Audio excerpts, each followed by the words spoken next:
রাজাকার কে এটা প্রমাণ দিচ্ছে আজকে করছে। সম্মানিত সুধীবৃন্দ, আজকে 15 বছর যাবত আমি ভোট দিতে পারি না,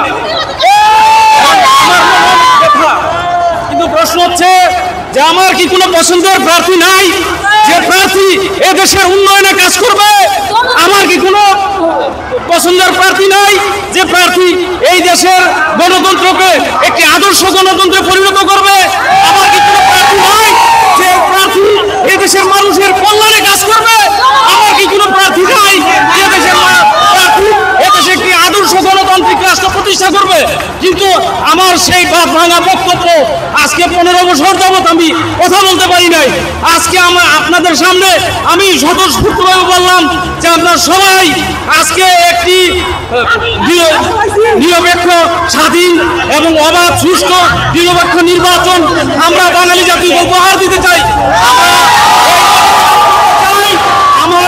আমি দেবো যাকে খুশি তাকে দেবো। ধন্যবাদ। শেখ হাসিনা, আপনি তো বলছিলেন আমি কি করেছি, আপনার নাটক আমরা সবাই বুঝি ভাই, ঠিক আছে? আপনার নাটক আমরা সবাই বুঝি। এখন আর তুই যে বাকছস, তোর যে কুত্তা চালা আসছিল তোর বাঁচাতে, এই সারা করলে বাকলি না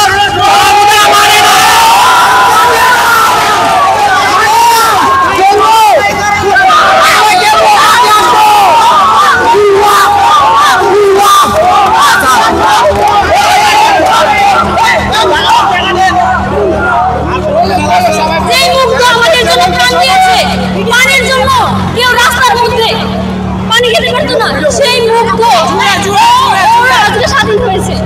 এই দেশের মধ্যে কারোর পানির অভাব হবে না ইনশাআল্লাহ।